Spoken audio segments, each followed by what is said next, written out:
Hello and welcome to Tarot Sherpa. I'm Christine, and today I will be reading tarot from the Tarot of the Owls deck. So the Tarot of the Owls deck was published by Llewellyn in 2023. It's authored by Pamela Chin, illustrated by Elizabeth Alba. And we have the Three of Pentacles coming out already. So this reading is going to use one of the spreads that Pamela Chin puts in her book Wisdom of the Owls, which accompanies the deck. And this is called the Spread Your Wings. Spread Your Wings. Very owl themed. Her text is very coherent as far as sticking with that owl theme and just rocking it all the way to the finish. So let's see. Got the deck. And we'll start out with our Three of Pentacles. So we have our three little owls here with their three little pinnacles. And what this is telling is how we should more deeply explore our intuitive abilities. And this certainly seems to say in cooperation with other like-minded people. Thinking of a lot of the Three of Pentacles imagery that you see in tarot, and it's usually people either working together, as it kind of looks like one owl might be directing, the other two might be positioning the pentacles or something, but there's a certain amount of cooperation there. Or it looks like, one person is working and there's somebody else assessing the work or declaring its value. So valuable work probably with a mentor or as part of a class or part of a team. Perhaps you're working, getting some education, small group study, book study. I mean, it could even be a book club. You could be in a book club with other people who are interested in the esoteric, metaphysical, intuitive realm, world, ideas, thoughts, genres, and you're all working together on your intuition. Or maybe you've been thinking about, gee, I'm interested in this and some of my friends are. Start a book club together. There's, a wealth of information out there right now. And actually that sounds like a whole lot of fun. All right. So, how should we deeply explore intuition? In cooperation with others. Okay, so where are we going to go with this? Is there a better way for me to connect with my intuition? And if so, what would that be? Ace of Pentacles. So, Ace of Pentacles is probably is what mini card, I think it was Arthur Waite originally said this is the luckiest card in the deck. The Ace of Pentacles is the ability to receive all of the blessings of the material world. Military world? Why would that be? Military world. No. Material world. Yes. Although I was in the military for several years, and it was actually a big blessing to me. I was during a relatively peaceful state in the world, and I learned a lot. I got to meet some amazing people and see some fascinating places, so no regrets there. But material world here with the Ace of Pentacles. And so if we're looking at this from the perspective of as a better way, okay, yeah, working with others is certainly good. And maybe you're looking for a mentor, and maybe this is saying you don't necessarily have to look for a mentor. Maybe you just start the book club, or you read the book on your own, or you take your first steps. And that's the thing about the aces. They're the initial stepping into the project, the program, the idea, the manifestation. This is about taking an idea that you may have been incubating for quite some time and being like, yep, now's the time. This is your sign. Here's your sign, as Bill Engvall said, but this is not the sign he was talking about. This is your sign to go ahead and get started. This is your go sign. This is, yep, it's a great idea. Get moving on it. So, moving onward. How does my intuition like to share messages? What are intuitive messages? What do we get here? Four of Wands. There's a lot of happiness and balance and contentment in the Four of Wands. Now that we have a few cards down, let's look at them like this. So we have our Three of Pentacles here. our Ace of Pentacles, and then our Four of Wands. So what the Four of Wands is saying is, we've got two little happy owls here, and they're in this little bower of flowers, and it looks like there's a big party going on. There's good times. And intuition does speak to us through joy. We can learn from joy. We can learn from joy just as well as we can learn from pain. However, we seem to like to learn from pain, and we tend to write joy off as a happy circumstance, a happy fluke, if you will. But joy can actually be your baseline for your life. And I think Pamela Chen would certainly argue for that in her work, that joy can certainly be a baseline, and joy can certainly be a way that your intuition speaks to you. Where are you finding joy? So when we're looking at this work, this actual material work, things that you're actually doing in the real world to get your intuitive abilities kicked off a little bit here, is finding joy in the work. It's not, the intuitive path is not a grind. It's actually very peaceful. It's very joyful. It's not the path of least resistance. You can meet a lot of resistance, but you can meet it with joy. And joy is what you can use to overcome the obstacles to, oh, are you going to take your time doing that? Or, oh my gosh, I'm so overwhelmed. I have so many things to do. How am I going to find time to improve myself and my intuitive abilities? Well, when you allow yourself those moments of joy, and you allow yourself to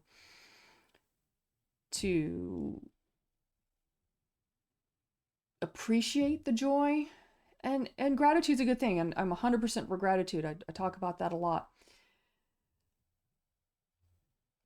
But just to accept that it's okay to be joyful. And it seems weird to have to tell people that, but I wind up having to tell people that a lot. It's okay to be happy. Even if you're trying to get into your best hermit mode, and you're flying solo on this intuitive journey, spiritual journey, metaphysical journey, whatever it is that you're operating with, it is okay to enjoy the journey. It's not just something that, looks good on a bumper sticker. It's true. It's very true. Okay, going on to the fourth card. What is my intuition here to help me with at this moment? Judgment. Judgment. And judgment can mean a stack of different things. So we have this owl coming down, blowing a trumpet, and you can kind of see this scene happening here. And it's very much like other judgment cards in Rider-Waite-Smith, where you have an angel and people are rising from the grave, and this owl is calling to the other owls. But that's what judgment is. It's a calling. It's calling. It's following your calling. It's knowing that you have a calling, and we all have a calling, and not all of our callings are huge. Some of us are just called to read cards on YouTube on the weekend and try and help other people out. And some people will go, to be a doctor and cure cancer. I mean, there's a lot of different callings. There are lots of different callings, and they're all important. Curing cancer is certainly important, and I hope somebody figures that out someday. But your calling is important too. And you could be the person called to cure cancer, or you could be the person to, get out in your neighborhood and help your neighbor, or your coworker, or, the PTA. Or judgment, though, is all about getting out of your grave, getting out of your hole, getting out of your rut, your routine, and putting your gifts out there. Because everybody has gifts that other people need. Other people need you just as much as you need other people. We are meant to be in community with one another, which kind of goes back to our little Three of Pentacles right here. So who's your community? And to make your community better, maybe you kind of got to do a little bit on your own, and then bring that back to the community, and then you help lift up the rest of the community, and everybody's having a good time. just saying what the cards are saying. So, judgment is certainly about following a calling. And judgment is also about some honest self-evaluation. Judgment is also not judging or criticizing yourself or other people, but there's a level of discernment. So as you are following a calling, you have to discern what is bringing you forward and what is holding you back. And that's just like one of these constant dialogues you have to have with yourself. Wow, at the end of every day, I sit down, I'm like, okay, well, what helped me along? Ooh, where did I, kind of misapply some of my effort and energy and not do some of the things that I needed to do to forward myself on my goals. So, questions you can be asking yourself. So judgment definitely is what we need intuitive help with. And as you work your intuition, as you practice with it, you get better at it. All right, card number 5. 8 of Wands. And the 8 of Wands is telling us, what is an important message from my intuition that I need to hear right now? And the 8 of Wands is all about messages. And one of the messages that Arthur Waite talks about a lot is the message of love. Arthur Waite, in one of his descriptions, kind of calls this arrows of love.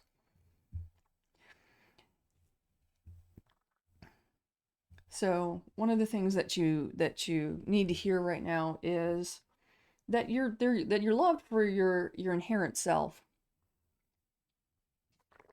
and your participation in the community here is truly appreciated. And that, this is all very much working together.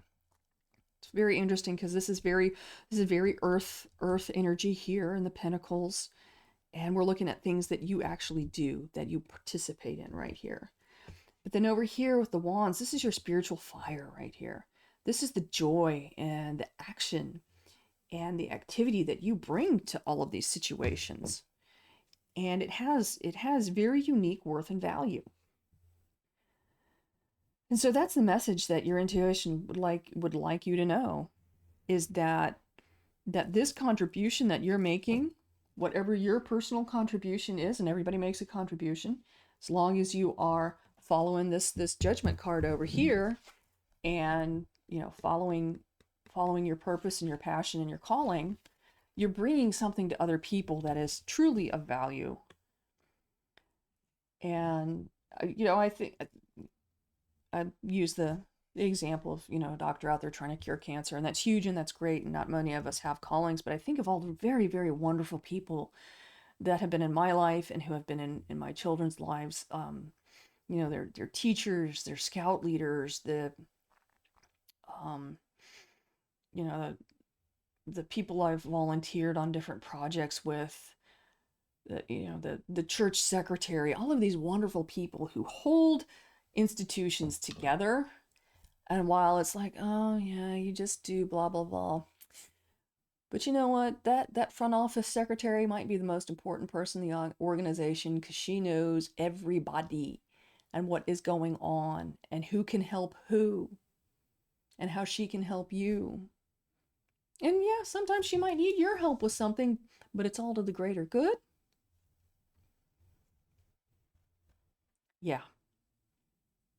Yep, there is so much worth and value out there. And, just because it doesn't make a Marvel movie out of it, super secretary, super teacher, it doesn't make it less super. And Marvel's fake anyway. So they all had to have teachers to teach them what they did. Yeah. So, in conclusion, as you're spreading your wings and your intuition's coming forward, yep, learning about it in community, but also learning it a little bit on your own. Kind of pulling pulling what you learn in with the others, other people learn and they add to your learning, and it just becomes this big cooperation. And there's a lot of joy in that. Follow the joy. Follow the joy. Because I think that's going to be the indicator here of what your calling is. Nobody gets a calling that they hate. They might get one that's surprising and not really exciting to them at first until they get into it and they realize, oh my gosh, this actually is really cool. And then they find the joy. And you're loved for it. And it, you know, when you're enjoying life, things move quickly. There's a lot of fast motion there in the Eight of Wands. Excuse me. Allergy season. Love it. Okay. I hope that you enjoyed this. I hope you got something out of it. And I wish you all the best. Thank you for watching. Bye for now.